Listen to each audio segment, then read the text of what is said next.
Please rise. Call upon Rabbi Reisman. Recite 2 Kapidlach Tehillim. Zmor David. Adonai yagur b'yaholecha, mishkan b'harkotchecha. Hoylech tomim u'fayel tzedek, v'doi meraves l'vavoi. Le'orgal l'shoynoi le'yosel re'evro, v'cherpa l'nosal kroivoi. Nivz beino nimos, v'siri Adonai yichabed, nishbal ha'rav lo yamir. Kaspo le'nosam b'neshech, v'shechran ki le'loka, choysei le'lo'imot le'olom. Zmor David. Adonai roi lo yachsor. V'nois deshi arbitzeini, al mei benuchosin aleini. Nafshi yeshoy v'vanchedi b'mavle tzedek l'man shemoi. Gam ki elech b'geit tzalmoves, le'yivarochi ato imoti. Shiftachem shantecha emo yinachamuni. Tavarach lefonai shulchan neged tzoyre roi. Dishantam Hashem en roi shiko yisirvoyo. Achtoi v'chesed lifuni kol yemei chayoi. Shavti b'veis Adonai lo yirech yomim.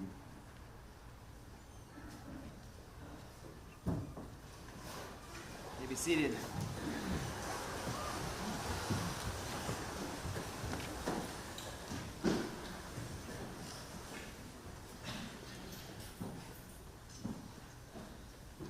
It's difficult to imagine that we're here paying our Kavod Acharon to our dearest Sidney, Alexander Sender Daniel Ben Reb Shmuel. It was a sad, uncomfortable, and awkward mincha and ma'ariv where I'm sure we all had this feeling, stopping ourselves for davening for his refuah shlema.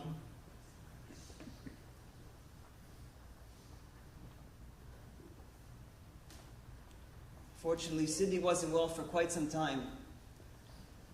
But Sidney is Sidney. Sidney always gets better.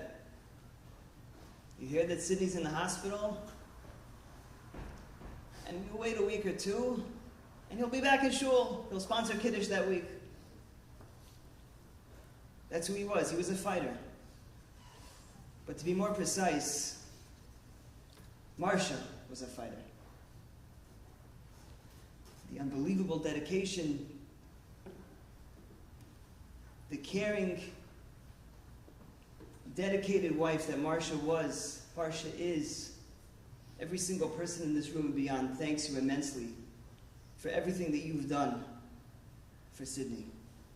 I mean, we all know that if there was a trip that was planned and Sidney was thinking about going somewhere, if you'd ask him if the trip is on, he'd say, of course it's on.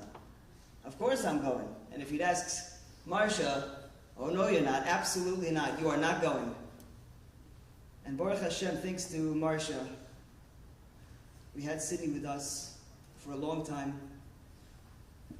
But it comes a point where HaKadosh Baruch Hu wants his dear neshama back, his dear child back. Nothing we can do can keep him here. Rebbeinu Shalom wanted him back to the Kisei HaKavod. But Marsha, thank you for everything that you've done. We'll learn a lot tonight from Rabbeim, Rabbanim, from friends, and from family about who Sidney was, the life that he lived. If I could just start the night with one machshava. The very beginning of Pirkei Avos. The Mishnah tells us, Al Shloisha Dvarim Ha'olam Oimed, the world stands on 3 things.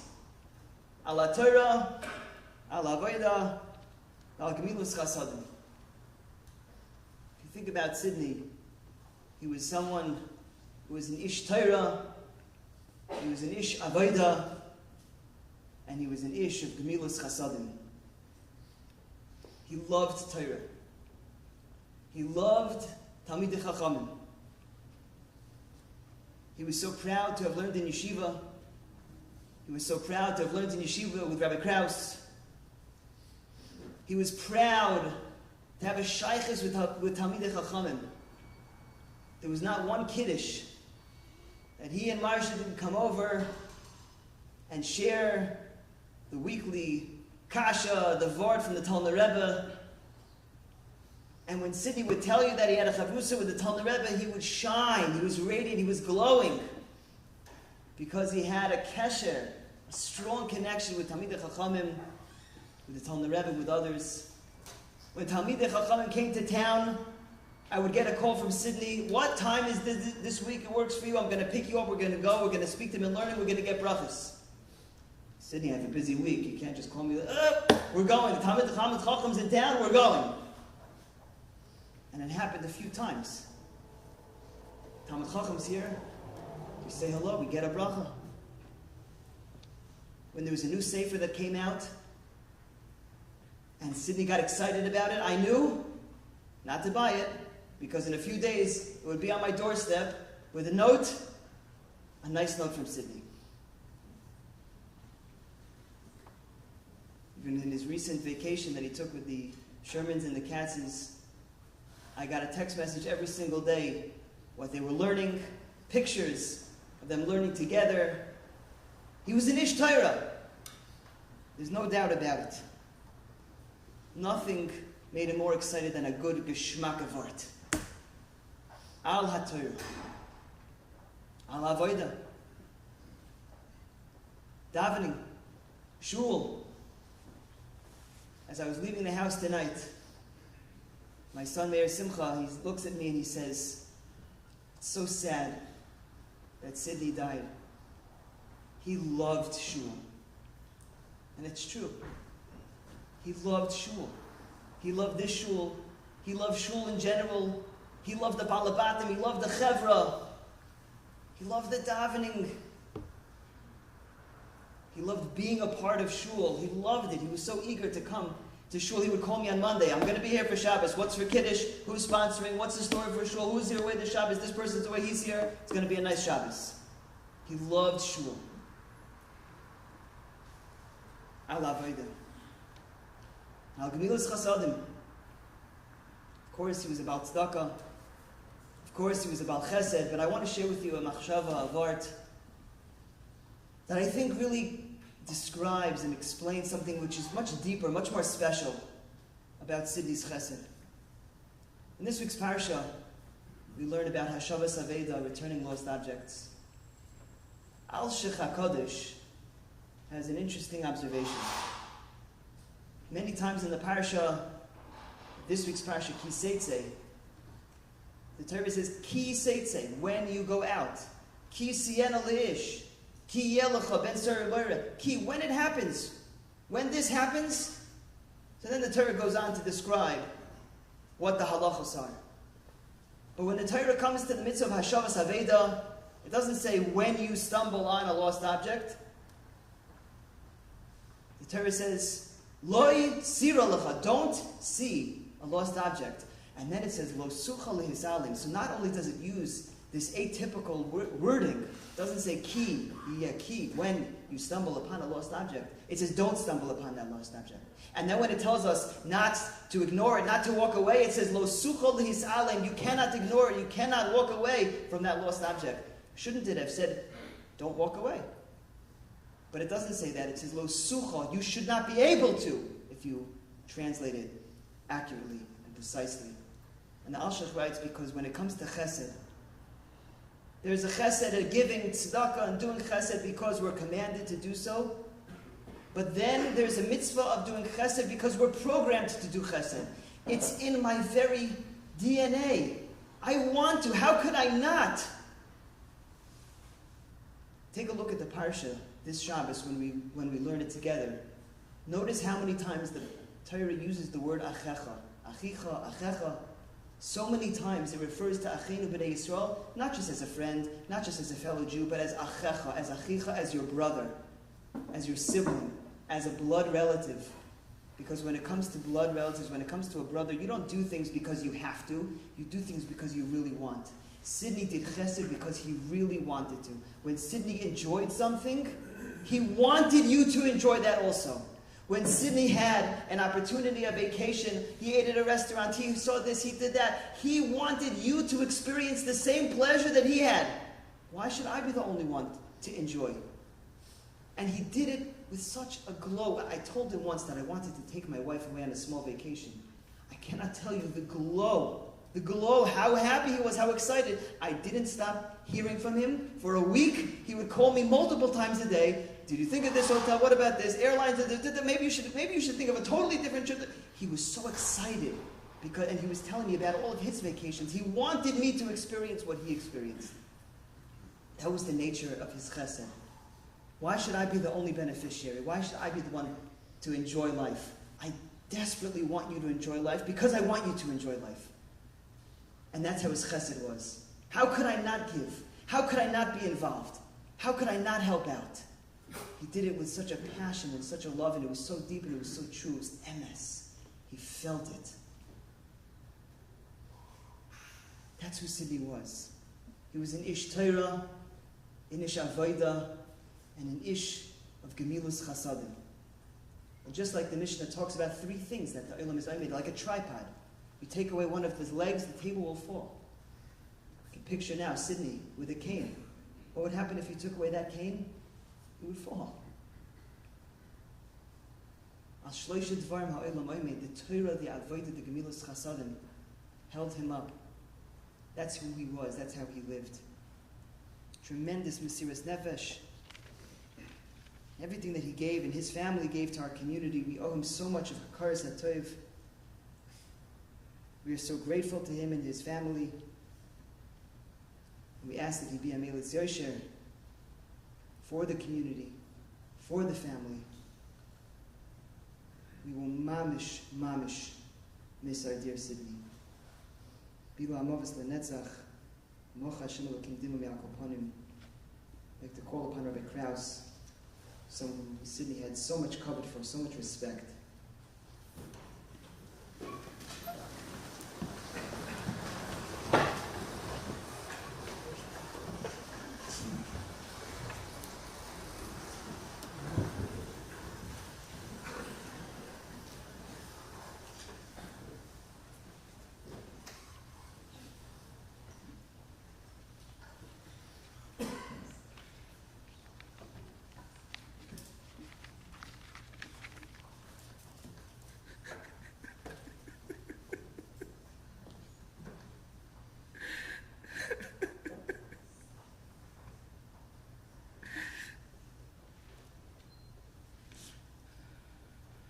When I received the call from Michael a few hours ago, I couldn't believe it. I was in a state of shock. Why should I be shocked? Sidney was in the ICU, visited in ICU. But the reports for the last few days were promising. Ernie said that he looked good. He was getting better. Marcia said he was getting better. And we thought, we were sure, that once again, Sidney would stare down the Malach HaMavis, as he did so many times over the years. But it was not to be. Natzchor Aleilim es Hametzukim, as the Marada Esther mentioned. The Malachim and Shemayim wanted him to be there.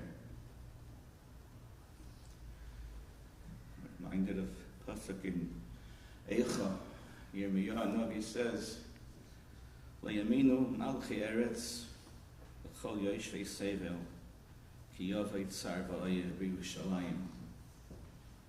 In the time of the Churban, no one can believe that anyone, the mightiest armies, could penetrate the walls of Yerushalayim. For us, Sidney represented walls that the Malach HaMavis couldn't penetrate. Try as he might over the years, in so many different angles, in so many different machlis, but he couldn't. Lo yaminu malchei eretz l'chol yoshvei sevel. Very difficult for me to be maspid. We have a relationship that went back over 60 years, my years in Torah Vadas. And although our ways parted, went one way, went to another yeshiva, I went to another yeshiva, but we were able to get together again when I arrived in Los Angeles in 1974. And he remained a true chaver. And as David HaMelech said about Yonasan, Tzar li alecha, Achi, Tzar li alecha, sender na'an to limoid. You were a dear chaver. We were bound. We felt each other's pain. We celebrated at each other's simchas. Very difficult to be maspid and to share the highlights of so many decades of a friendship. Chazal say they have a question whether, what's the purpose of a hesped? Is it yikra b'chaya? Is it for the benefit of the living? Yikra the shechvi, for the honor of the mace? And the question is, the Gemara concludes it's yikra the shechvi. Hesped is for the honor of the mace. What does he need? Eulogies. What does he need? Approbations. He's going to the Olam Emes. What's the purpose? What does it mean? Divrei Hesped is a yikra, the shechvi. So I'll share with you a lashon of Reb Zalman Sorotzkin in our day of Hadibur. He says the following.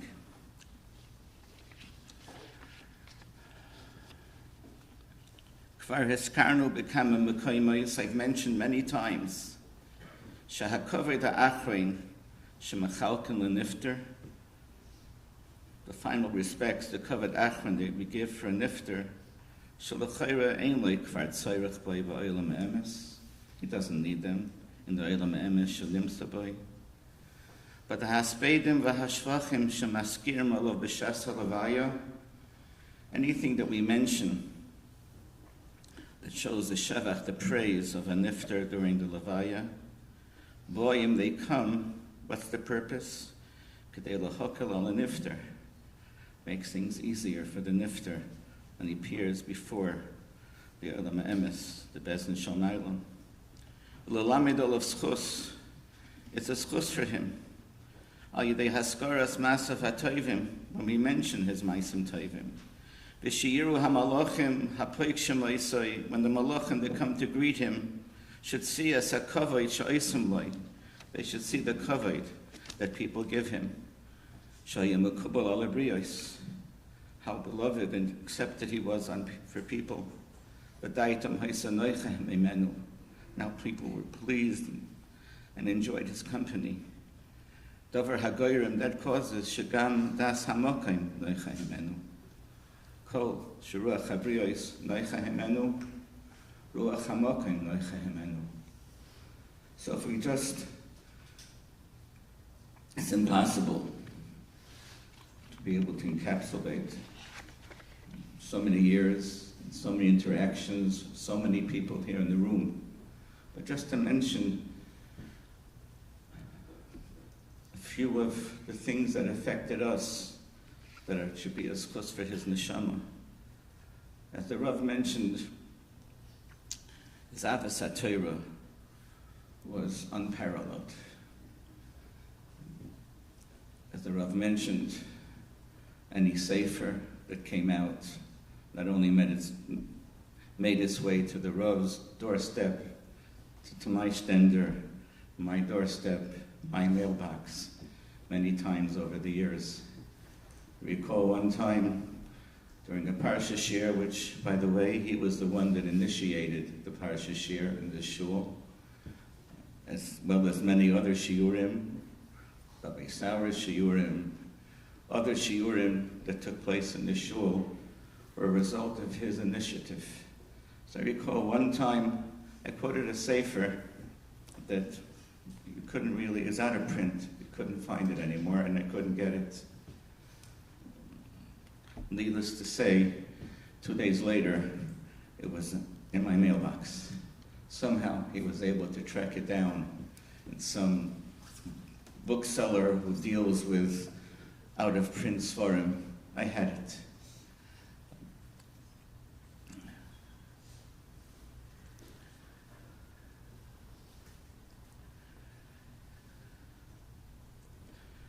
It's covered for Talmidei Chachamim. Chazal say in the pasuk, "Va'atem hadveikim Hashem Elokeichem Chaim kulchem hayoim." So Chazal asks, "Chi efshar lidavek b'shchina?" How can you attach yourself to the Shechina, to divine presence? So Chazal say, how do you become attached to the Shechina? Hidavek b'Talmidei Chachamim. If you attach yourself to Talmidei Chachamim, it's like you're attaching yourself to the Shechina. As the Rav mentioned, his shaykhus and his connection with the Tona Rebbe is legendary. You know, how many Hasidim can say that a Rebbe calls them every Friday to share with Dvar Torah? And how many visits did I make to the Tona when he would never fail to ask, "What's Nachman Sidney? How's my Sidney doing? Sidney and Marsha," he would ask. But his dveikus to Talmidei Chachamim hit home a number of years ago. I was in Eretz Yisrael for Sukkot,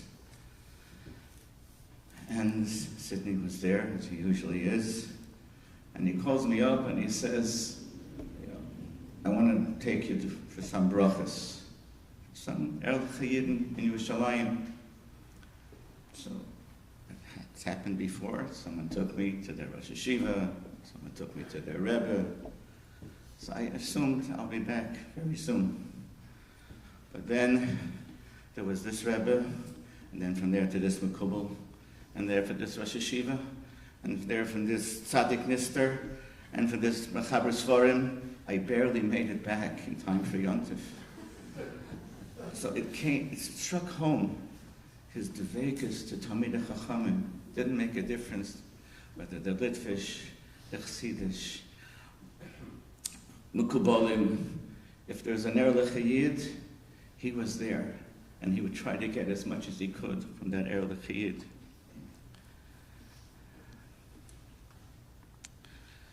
Chazal is saying in Pirkei Avos, "A melavin le'lo adam." When a person leaves this world, nothing escorts him. Le'kesev, le'zov, le'avanim toives u'margolius. Money doesn't accompany you. Ella, only Torah u'masim toivim bulvad. And the question is, I need a Tana in Pirkei Avos to tell me that you can't take it with you? I don't need a Tana to tell it. Ask anyone in the street, they'll tell you, you can't take it with you. Well, one of the interpretations is, of course, money and earthly possessions can accompany you to the next world. But there are some earthly possessions that could accompany you to the next world. Those are the ones that are used for Torah and Masim Tovim. That's the earthly possessions, the brachas that HaKadosh Baruch Hu gives them, that are used to promote and to support Torah, Masim Tovim, Gemilas Chasodim. So those are the things that are Malaveh and Adam. And certainly, as the Rav mentioned, Sidney's Torah, Avodah and Gemilas Chasodim, and what he gave of himself for Torah and Avodah and Gemilas Chasodim is certainly Malaveh him to the Olam HaEmes. Chazal say, Echad Minei Chabura Shemeis, if one member of a Chabura passes on, Tidak Kol B'nei Chabura. Everyone has to be concerned. Now what does it mean they have to be concerned? So, of course, the Pasuk Shad is that when someone close to you passes on, a member of a Chabura, you begin to realize the frailty of man and that life is short. As long as it is, it's still short. And it's more a person to tshuva, masim tovim. But another explanation given is that echad midnei chabura shemeis tidak kol b'nei chabura. We all have to be concerned that we give him the proper kavod that he deserved, that we truly appreciate what he meant for us, that we let him know what it meant to us when he walked into the shul with a smile that lit up the shul, what it meant to us that after an illness he was able to spring back and, as the Rav mentioned, come back to shul with a cheshik. Did we ever tell him how it inspired us? So Tidat Kol B'nei Chabura, maybe we didn't express it enough. We certainly felt it. We admired him and we loved him. As he loved the shul, we all loved him. But Tidat Kol B'nei Chabura. And for that, we have to ask him Mechila. Certainly ask Mechila on my behalf. On the B'nai Kehila, on their behalf. We loved you very much, Sidney. Tzarli ma'od, achi na'amtali ma'od. You're now going to be nizdabik with the Shechina. And it's not going to be new to you. You're really used to it. Because you're a nizdabik b'tamid chachamim. V'chiyah shulidavik b'Shechina. Nizdabik b'tamid chachamim. And you're connected to the Shechina. He was so connected to the Shechina. Maybe that's what gave him the ability to stare the Malach HaMavis down. Because the Malach HaMavis is only afraid of the Shechina. And if Chazal say the Shechina is found B'roish Mitas HaChayla, at the head of a Chayla you find the Shechina. How many times did the Shechina visit this Mita, visit Sidney, and certainly imbued him with a level of Shechina that he'll be able to say, when he comes back, comes up to Bezdin Shamayla, Asisi Shlichuscha, I did the best I could possibly do, and it was the best I could possibly be. And hopefully the chusim that he accumulated over his lifetime will continue to be a Meilitz Yosher for him in the Olam HaEmes, as he'll be a Meilitz Yosher for those of members of his family that he loves so dearly. And Vila HaMavas L'Nesach HaMach Hashem Alekim Dimo Me'al Kol Tama.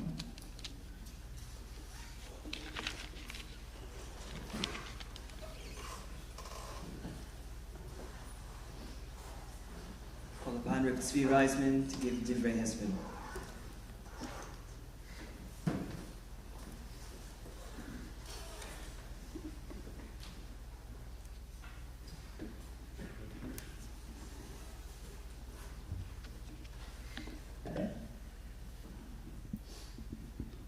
The Gemara in Shabbos Kuf Zayin, Kuvav Beis and Kuf Zayin, says Echad min Achim, one of the brothers who died, Idagu Kol Achim, and then continues with the next one, Echad B'nei Chavura. Sidney was an Ach. He was sitting there next to me. I was a shofet to him. He was a brother to me. I met Sidney 52 years ago. I started the Chavura, Barry Gress started the Chavura, And Baruch Hashem, we had over 30 men coming every Shabbos to learn. Sidney was a Ish Torah. Sidney loves Torah. He was an Oev Torah. But beside Oev Torah, Sidney was a Talmid Chochem. We started at that time with Kiddushin, Ksuvas, Psochim. We learned a few Gemaras for many years. It's 50 years, 48 years, I'm not sure. He understood, or I understood, what the Gemara says, Lama likra svoreu. He was about svor. Er hat a guten Kopf. And he used it. He used it for learning. Till 2 or 3 weeks ago, when he couldn't anymore come to the shir itself, he was on Zoom and calling me the day after. And the day he couldn't get the Zoom, he wanted to know what it's all about. What's the shir? He was Ohev Torah. Ohev Torah, you know what that means? The after is Hashem Elokecha? Ohev Torah. That's what he was.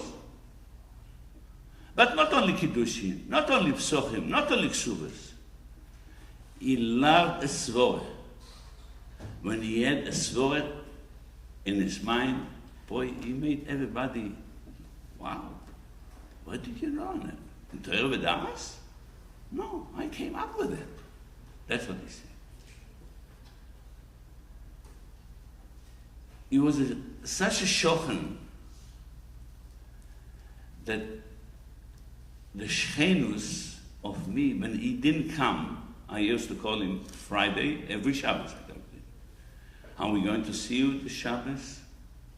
I'm not sure, I hope. He wanted to be there.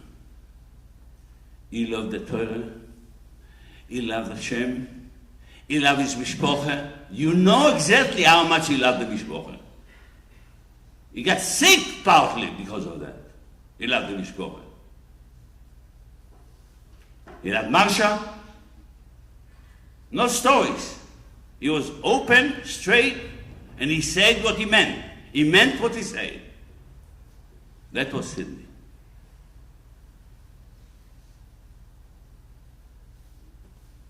I was shocked this afternoon. I spoke to you yesterday, Marsha. You told me how better he was. Maybe he's better. For us, it's not. Yidda kol bnei chavura. Yidagu kol ha'achim. We are all his brothers. We all have to worry. To worry that you will do well, that we all do well. We all appreciate what Rabbi Krauss said, we appreciate what he did, and we should do the same for the future. Thank you.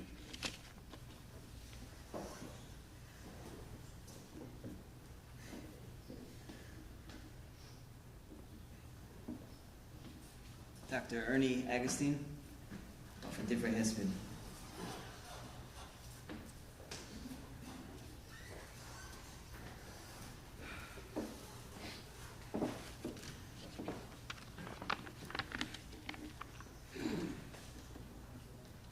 Unbelievable.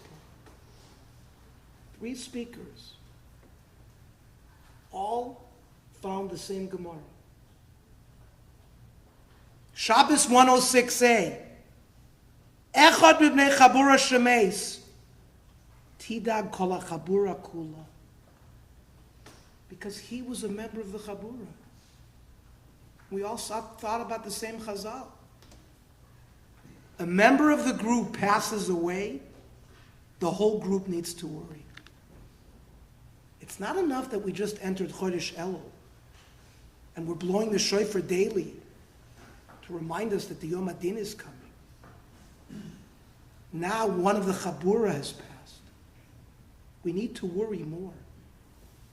What does this mean, that we have to worry? In my opinion, it means that the person was vital for the Chabura. He did something unique that no one else in the Chabura did. Without those contributions from the person who was nifter, the world is not going to be the same. The Chabura is not going to be the same. The remaining members of the Chabura who remain in the world have to worry about what is missing and what they can do to correct that. Whatever that attribute was, that member of the Chabura was unique about, we have to worry, it's gone. What do we do about it? How do we replace it? Is the Los Angeles Jewish community going to be the same with the passing of our beloved friend, Sidney Teichman? Zichrono Livracha? Alexander Sender Daniel Ben Shmuel? Sidney was an Ish Torah, born and raised in Los Angeles to an important pioneer LA family. He was sent early on to Torah Vodas. As a younger kid, I davened in the shtibel on 3rd and Sweetser, but I would go to Rabbi Halberstam occasionally on Yontif. I remember him coming home from Pesach, from yeshiva, at Rabbi Halberstam shul, dressed like a yeshiva bocher. It made an impression on us. Those who had not been zoicha to be sent away to yeshiva. Oh, this is what it means to go to Torah Vodas. He made long-lasting connections at Rabbi Freifeld's yeshiva, Rav Shmelke Brazil, Rav Yeager, the Chaverim that would come and would bless our shul because they were connected to Sidney. Ish Torah. In 1989, Rabbi Krause had just finished from 1982 to 1989 teaching the Daf Yomi the first time. And there was a siyum at the Palladium, 1989. And Sidney sat right next to me. And Sidney heard that Rabbi Krause, who used to be the Maggid Shir for both the morning and the evening one, that it was too hard for him to do the evening one, and there wasn't going to be an evening Daf Yomi. Sidney persuaded me to take over that task, and he single-handedly created the evening Young Israel Vanguard Park Daf Yomi group, which continues to this day. That's 34 years of shiurim, daily shiurim, that he ultimately is responsible for. He himself finished Shas as part of the Chabura 2 or 3 times. He personally organized the trip that the group did to Madison Square Garden in 1997. He arranged for us to have a box, it was right under Walt Frazier's number there, with catering. Sidney didn't do anything if it wasn't first class, and that was Kavod Torah. He created the beautiful Hadran. He made a Hadran for the Maggid Shir, but the Aguda used that Hadran and they sold it to every person who walked in to that Madison Square Garden. That was Sidney's. I don't know who he found. He found an artist and they created that Hadran, and that's Sidney. When it came to Kavod Torah, there was no one who was going to outdo him. Sidney was an Ish Chasidus with a huge neshama. He was the grandson of Berish Teichman of Munkach, who had hidden the Belzer Rebbe in their home in his escape from the Nazis. He had a tremendous attachment to bells. And whoever he could, he would schlep them to bells. And we would be oy benun in 1 minute. Of course, later to the Tolner Rebbe. Who can forget him bringing the Tolner Rebbe when he donated that little Sefer Torah? And we had the covet of having the Tolner Rebbe here and the laning that went on. He made a laning. That was all Sidney. He didn't make a move without the Tolner Rebbe's advice. He sought out the best Balei Tefillah in Yerushalayim, in small shtiblach, the Gra and this shul, and he would, whatever, if you were there with him on Sukkot, he would schlep you to that shul and schlep you to that shul to hear this Bal Tefillah. He would go anywhere in the world if there was Jewish inspiration to schlep from there, and he would be tried to be inspired by it. Sidney was a consummate friend, and that's going to be an attribute that's very hard to replace. Tidag kol chabura. Whatever inspired him, he wanted to take you on that same journey with him. You're his friend, He has this, he wants you to have it too. How many times did I go on Gedolim tours with him? Some people visit buildings and monuments. No. Sidney, especially on Hoshana Rabbah, would schlep me to the greatest Gedolim in the world because he knew that they had power and influence. We visited Rav Shlomo Zalman Auerbach in his sukkah. He gave us the biggest smile, and he asked him a shayla about Dov's bar mitzvah. We visited Rav Elyashiv in the Beis Medrash. His wife told us, no, he's in the Beis Medrash. He was by himself, learning in a sefer. And he looked at us, and he asked him a question, should Dov wear tefillin with sukkahs? And he gave the answer and went back to We went to Rav Gamliel Rabinovich, who was shaking his lulav all day. And he gave Dov and my son Yaakov a bracha for Shidduchim. They both got married that year. Sanford Bernstein, General Elazar Stern, superstars from the world of business, politics, on and on. If he knew them, he wanted to share it with you. And he wanted you to know them too. That's an amazing attribute for someone to have.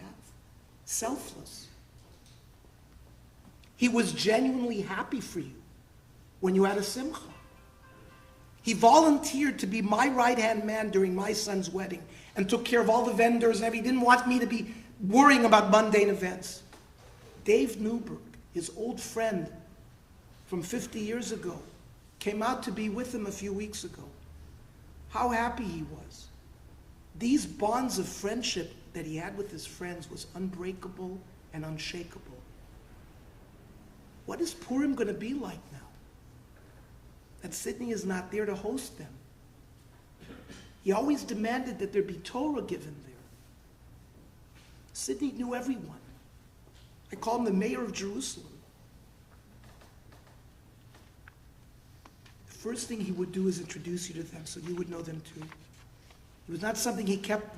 He wasn't someone who kept things to himself. He shared it with the people he loved.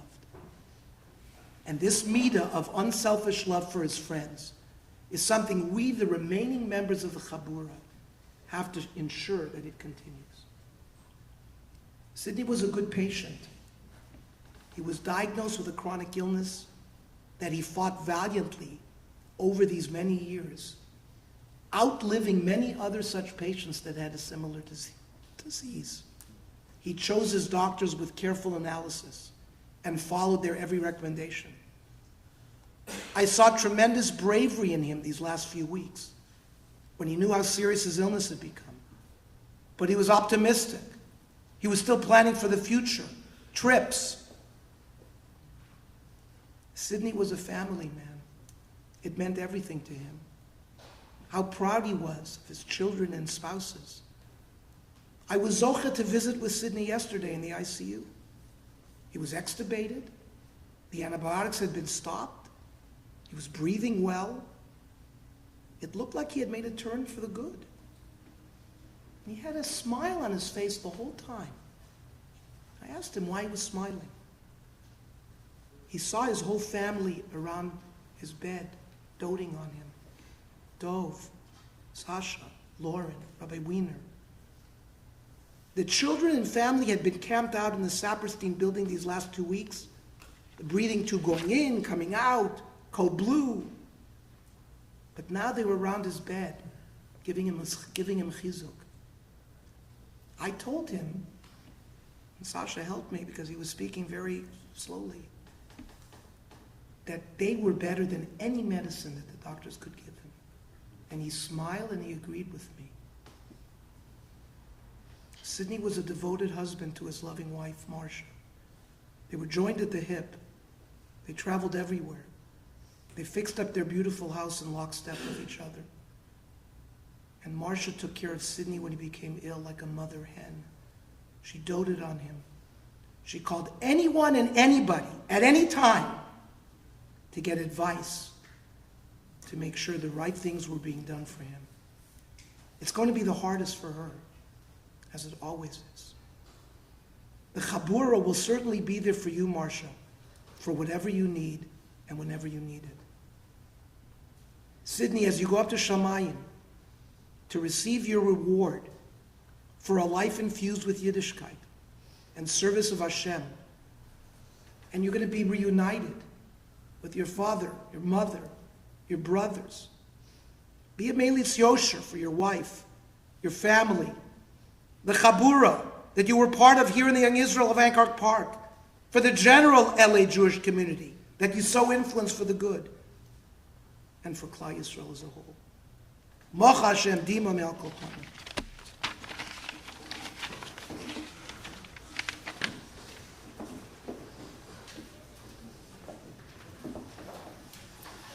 Michael Parker.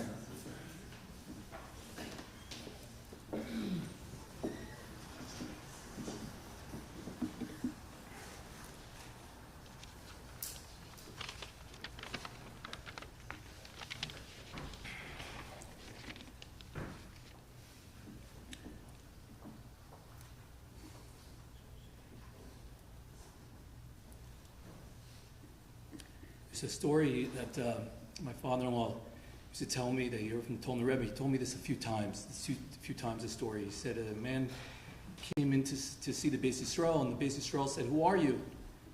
And the man said, "Well, my father is this person, my grandfather is this person, my great-uncle was this person." The Beis Yisrael interrupted. He said, "No, I didn't ask you where you come from. I asked you, who are you?" And Alexander Sen Daniel ben Shmuel, Al Vashon, is now in the Olam MS. He has his own list of accomplishments, his own resume that he can brag about. But in the same vein, we have a sort of running joke in our family. You know, the saying is, all roads lead to Rome. In our family, we say all roads lead to Munkach. Because I don't think that there is a person who has roots in Munkach that my father-in-law did not know or somehow dig up. We were once at Pesach and there was a person, a non-religious person, and the person didn't seem like they knew anything about anything Judaism related. 5 minutes later, it turned out, of course, their father was from Munkach. And my father-in-law, I had never heard of Munkach. I'm from Philadelphia. I'd never heard of Munkach. I meet my father-in-law, and the next thing I know about Rebbes and Munkach, and he introduced me to a brand new world. A few speakers quoted a Gemara in Shabbos, and I once learned in Daf Yomi, Daf Chav Gimel, the Gemara, and I told my father-in-law time, I said to him, this Gemara is speaking about you. The Gemara says, Omar Rava, Drachim Rabbanon, Havon Libnin Rabbanon. Person who loves Talmid Chachamim, they'll have children who are Talmid Chachamim. We know my brother-in-law Dov, Zolzagzun Stark, is himself a tremendous Talmid Chacham and a Bar Mitzvah. The Mokir Rabbanan, a person who honors Talmid Chachamim, so they'll have sons-in-law who are Talmid Chachamim. Of course, my brother-in-law is a noted Rav and Talmid Chacham himself.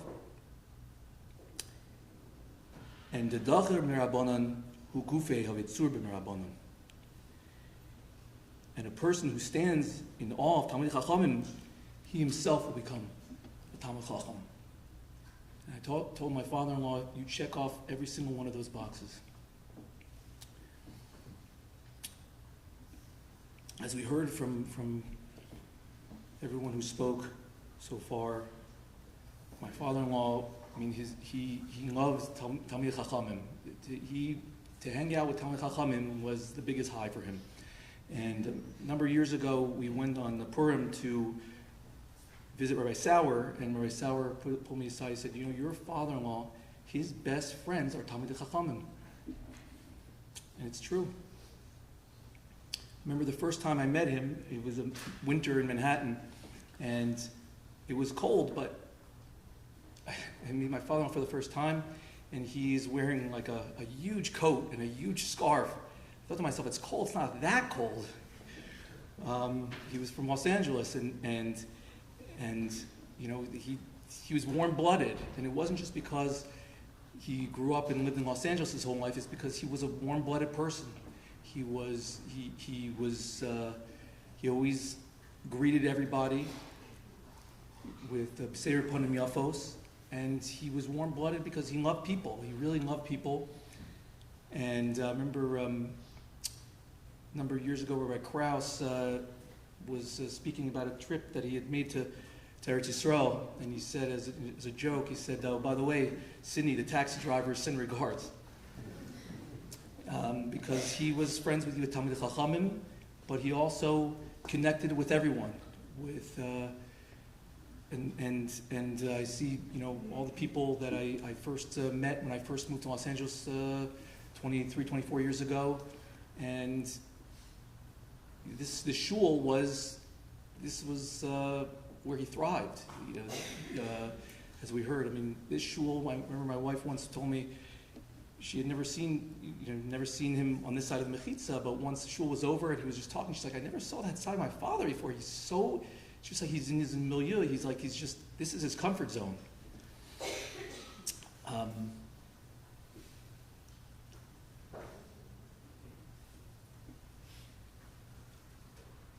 He loved Rabbi Krauss tremendously. I have to say that, you know, from the first time I met him, he talked to me about Rabbi Krauss, and the respect that he had for Rabbi Krauss was incredible. It's unbelievable. And he also loved Rabbi Siegelman as well. And he was so excited to have him as his new Rav.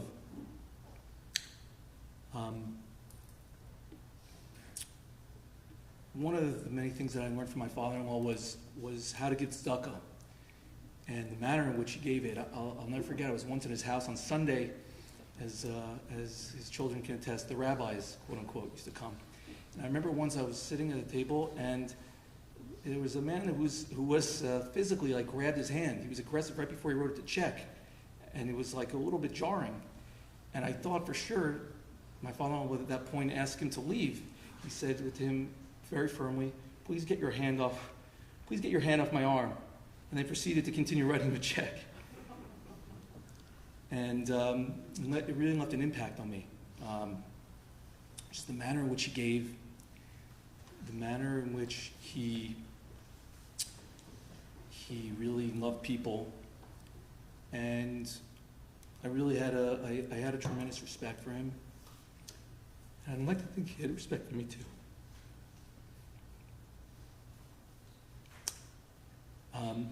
I also have to acknowledge that in the last few weeks in the hospital, just witnessing my mother-in-law, how she took care of him, was tremendous. It was. I mean, really words can't describe. I mean, from knowing, you know, being in touch with every single doctor, knowing every medication, and just being on top of everything, and just the care that she provided for him was really unbelievable. And at the end, as Rabbi Reisman said earlier, he loved his family tremendously, and his family was there with him to the very end. And he had them all together, and it was Bakavidik, and it was the way it was supposed to be. I'm going to read something my wife wrote.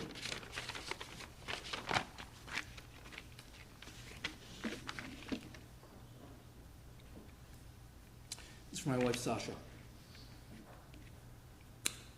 It's really, really hard to write a eulogy in general, and especially on such short notice. I hope the words that come out will give the proper honor and respect to my father that I loved so much. I don't think that anyone believed that this day would ever come. And although my father was sick for many years, he did not let that stop his life or travel plans. Even in the last week of his life, he was still trying to decide if he would be able to go to Israel or Cancun for Sukkot. That's true. Until a few days ago, that was the big debate, Israel or Cancun. When he realized that we may be too weak to travel next month, he was still very much excited for his November trip to Dubai. Anyone that was close to my father knew that he was also very into his lists. Even a few days ago, he still had us making a detailed list of the steps he would need to take in order to get out of the hospital. Just a few hours ago, he was planning on watching the debates. he was still planning on living. This morning when my father appeared to be declining, we started talking about memories of our annual trips to Maui. We talked about sitting on the beach all day when we were younger. We reminisced about going parasailing, burying my father in the sand, his tanning oil, his pog juice, meeting Magic Johnson, and reading to us on the beach many chapters of his favorite Stephen King novels. These were the greatest times. I have a few thank yous to my father's many doctors, including Ernie Agatstein and David Sherman. You never stopped being hopeful and finding ways to help my father and live his fullest life. Thank you.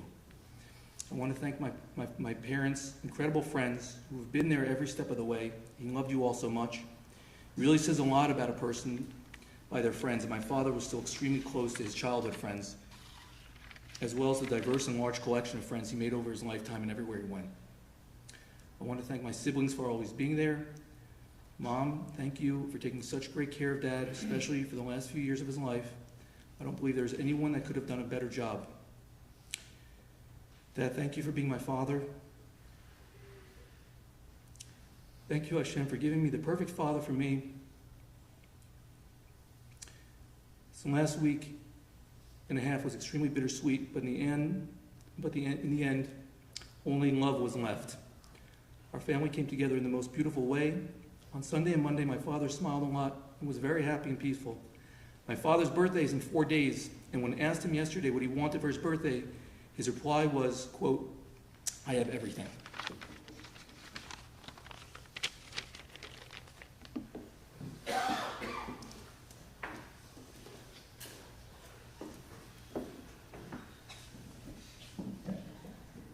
Before we call on Rabbi Weiner, Rabbi Dr. Jason Weiner, just wanted to publicly thank him for obviously the work that he does, the holy work that he does for the entire community, but more specifically, everything that you did for your father-in-law. It's not easy to communicate with family members when they're going through a difficult time with some family members in the ICU, but everyone else is texting and calling Jason, so why can't I? So he was my go-to, and I saw firsthand the dedication, the love, the care, and compassion that he has for all Jewish patients in the hospital, but of course his dear father-in-law. It is such a kavod that we have you as part of our community, and it was a kavod for him to have you as a son-in-law. So, Rabbi Dr. Jason Weiner, Divrei Hesped.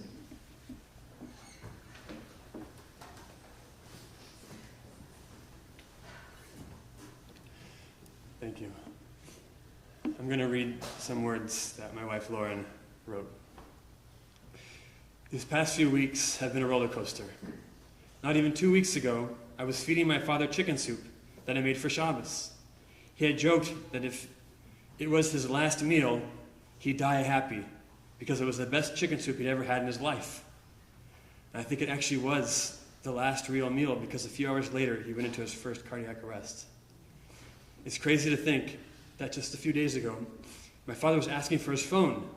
And when we asked him, "Who are you going to call?" he said in a very low whisper, "Ghostbusters." He continued to make us laugh, even when things seemed grim.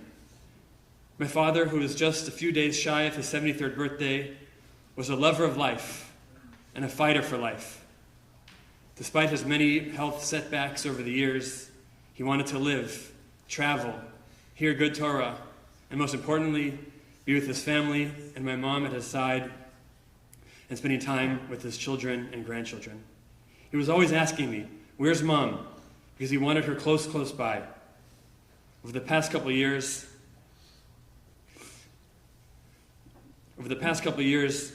we were able to spend 2 Pesachs together, Shavuos, Purim, have many get-togethers, celebrations, and get to spend lots of quality time together. When I was a kid, my father always loved cruising in his convertible Saab, planning his next vacation on a beach somewhere. And even though he loved the finer things in life, good food, good music, a great beach, a nice tan, his values were always in Torah and taking care of his family. I remember in high school, when I was in Israel for the summer, I got dehydrated and needed an IV. My father called me and asked if he should get on the first plane to come be with me. When I was pregnant with my first daughter, Kayla, he asked me a bunch of times if I had a good doctor. He always wanted to make sure we had the best care, as well as for himself.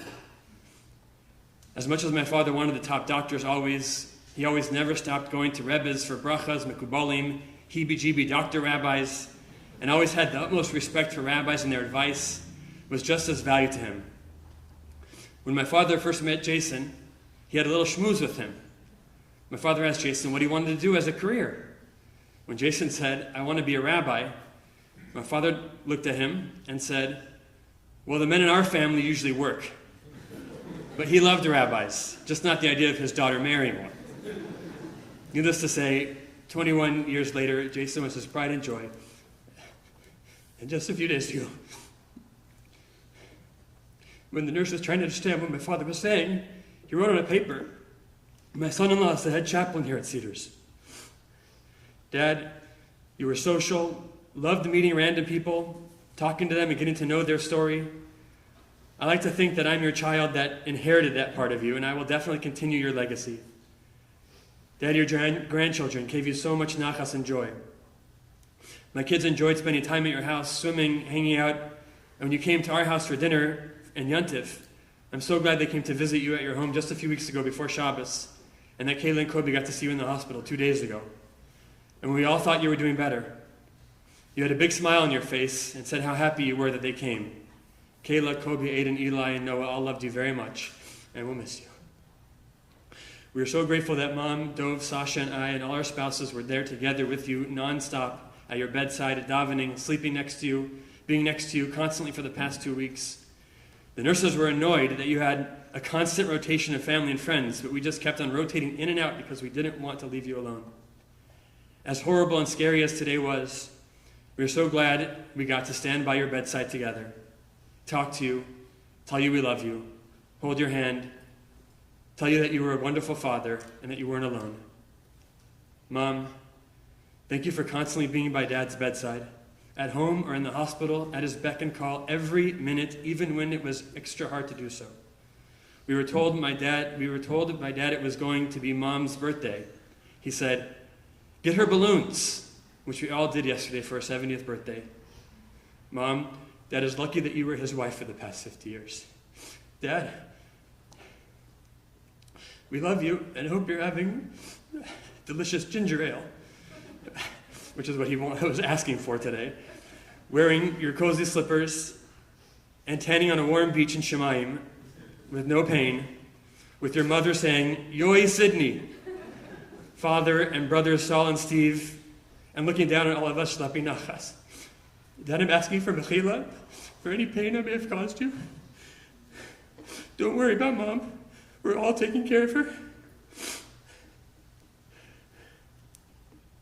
And I just want to conclude, before we call up Dove, and just in response to Lauren's words, I don't even know if I told Lauren, but after this past Pesach we spent together, he sent me a text and he said, the whole Pesach was worth it for Lauren's kibbut avein. I always remember when I first moved to Los Angeles and whenever I meet people, somehow everyone knew him. Everyone would say to me, "Oh, you're Sidney's Idem." I didn't even know what Idem meant, but how does everyone know? How does everyone know him, and how does he know everybody? Till I realized how much he loved people. He just loved people, and he was so overly kind to me, and his words about me and the things people would tell me that he said about me, honestly, I think he thought higher of me than I do of myself. He always, as it's been mentioned so many times, loved to take us to tzaddikim. He just took my son and me to the Skver Rebbe just a couple weeks ago and loved buying us svarim.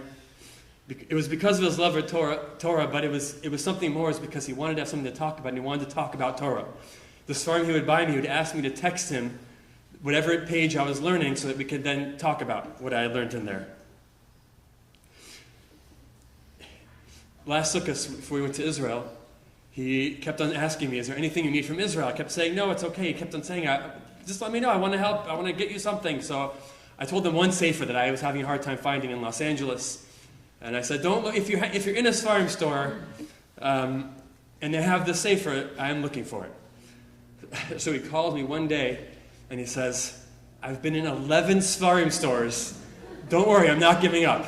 I said, no, please don't go to 11 Svarim stores. I just, if you're in it. He says, no, it's fun. I'm enjoying this search for the Sefer. And he would do anything for his family.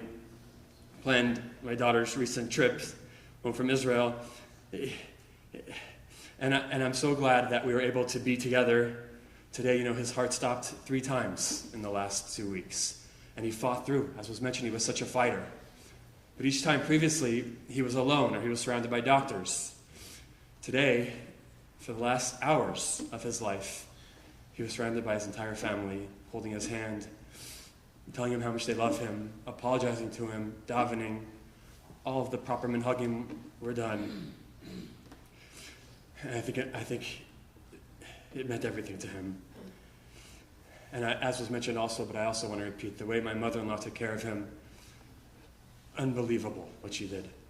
A couple weeks ago, we were swimming at their house, and we thought it would be nice if you could see his grandkids. So she offered, you want to see him? We didn't realize that it meant she had to literally, practically carry him down the stairs and then back up. But anything to be with family, and amazing what she did for him.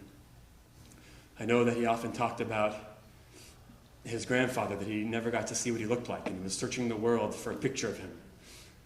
And I've been thinking today about the incredible role model that we had and how Dius Duknos Shal Aviv, the image of him will personally always be before me in everything that I do. And I'm happy and I'm hopeful that he's now with his grandfather, finally. And he should be made a Yosher for all of us. His memory will really incredibly be a bracha, I have no doubt. Amen.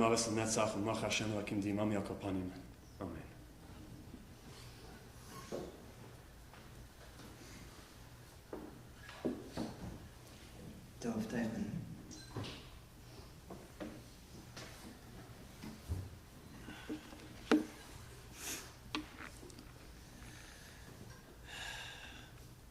It's not an easy hesped to give. I'm sure not for anybody to give for a parent, but especially for my father, who just a few hours ago we were schmoozing. Things were hopefully yesterday, as you heard from a lot of people.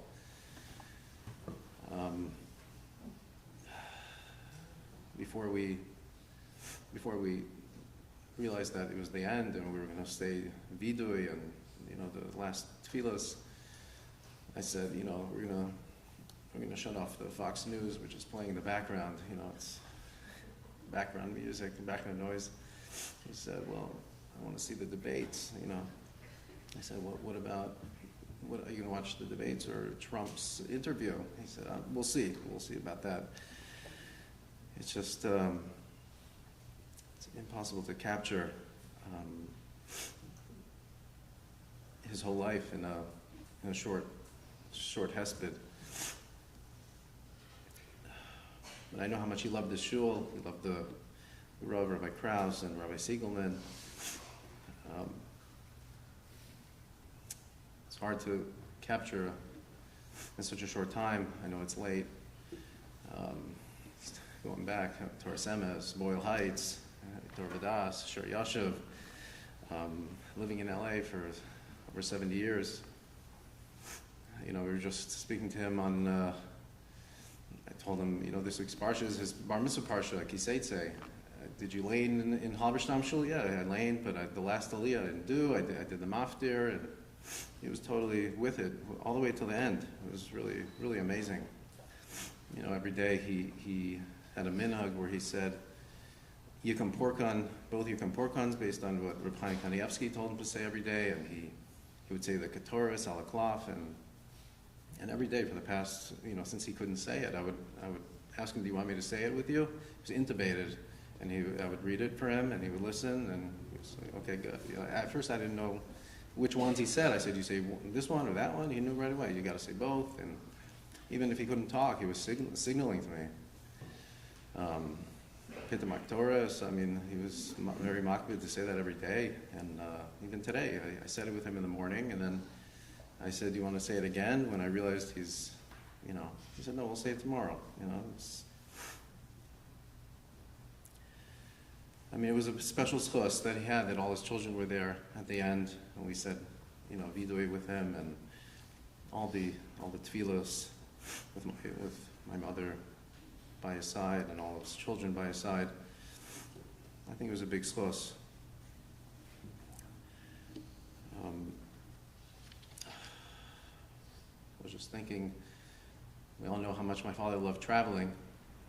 It reminded me of the Gemara that says there was an Amara before he passed away. He said, Orcha Rechika Uzbadin Kalila. I have a long trip to go, but my luggage is so light. I don't have so much to take with me.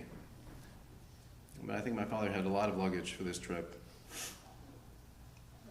He packed heavy for this trip. And he's been preparing for this trip for many years.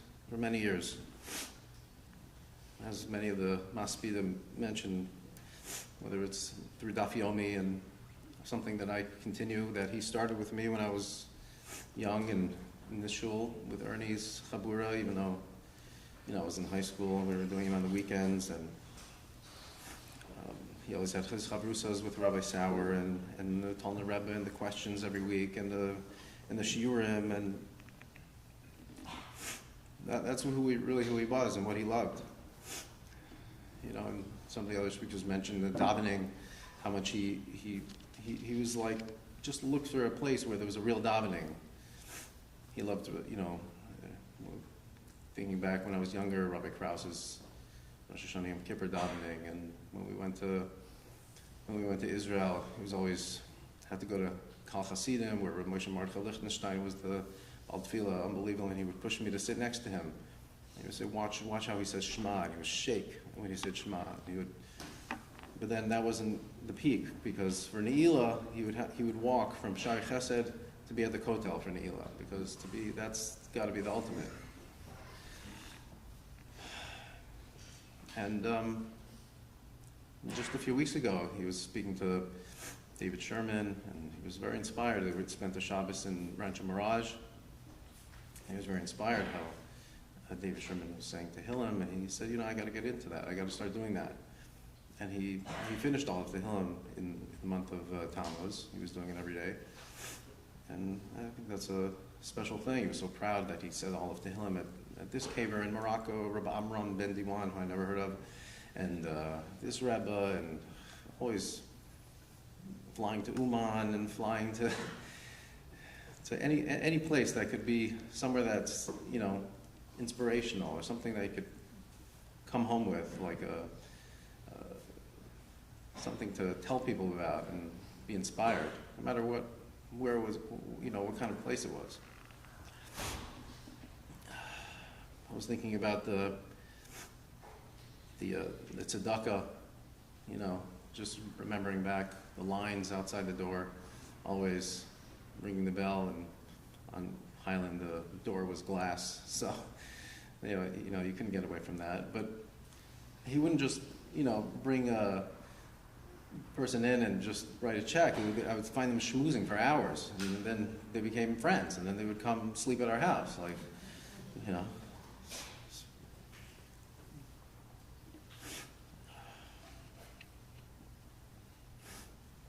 He cared a lot about his family. When he had his first cardiac arrest, which was like about a week and a half ago, he was intubated. He was only writing notes, and he was doing the sign language. The first thing he said was, "Are you okay?" I said, "Am I okay? I mean, if you're okay, we're okay." That was his first question.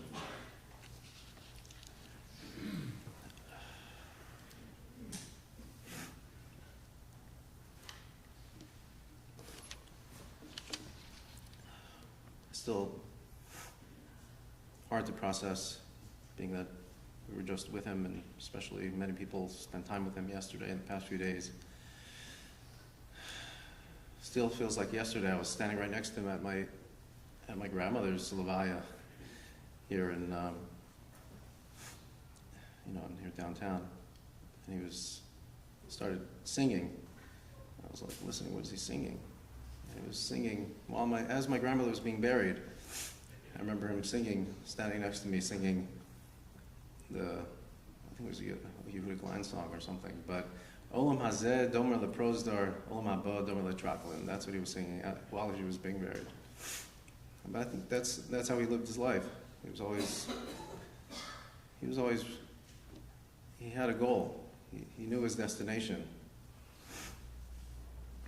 And a lot of the speakers have mentioned when he was in Eretz Yisrael, he always got new strength. Like somehow, I couldn't keep up with him. So there were times when he would schlep around to every guddle in Yerushalayim, and then he was like, "Okay, we're going to Bnei Brak." I was like, "I can't move anymore.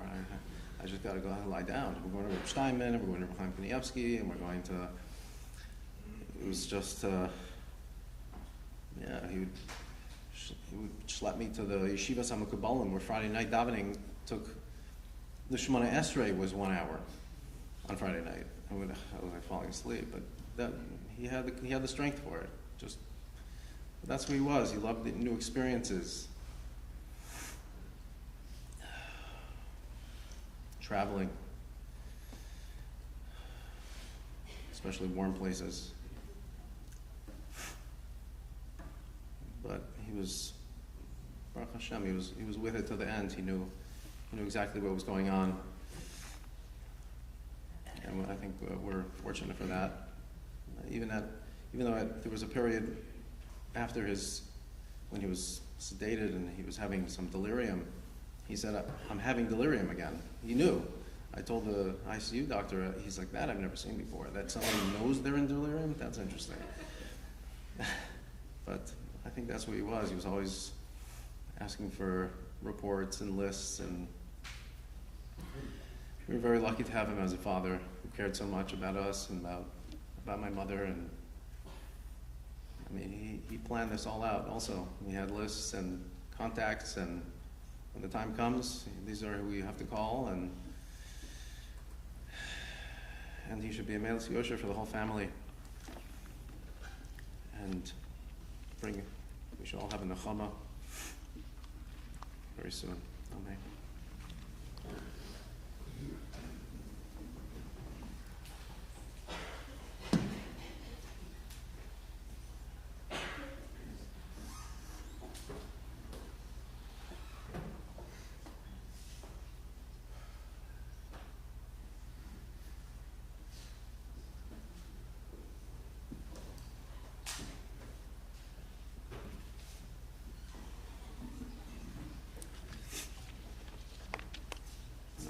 I'm gonna read a few words that my mother wrote and wanted to say.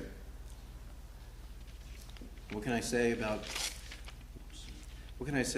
my husband of 50 years?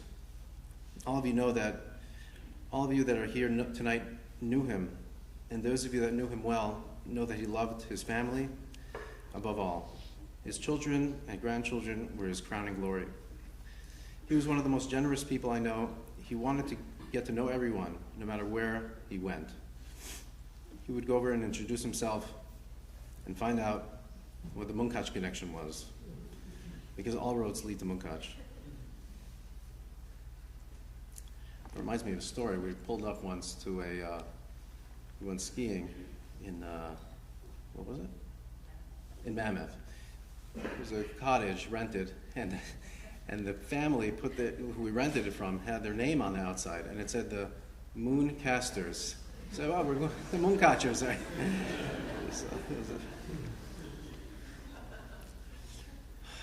He loved learning, and his love of Torah and staying connected to the many Rabbanim, of course. The Tolna Rebbe kept up learning with him every week for the past 10 years.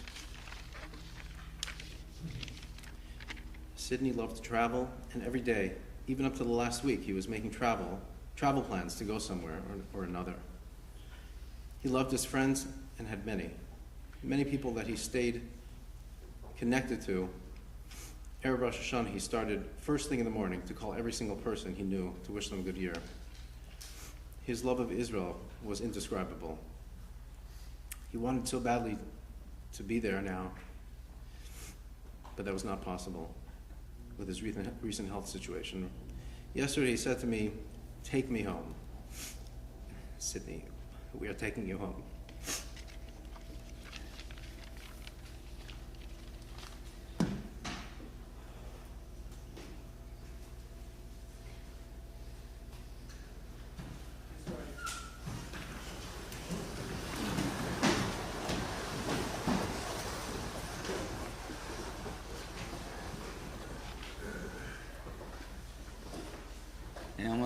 Rachamim Shechein Bamroimim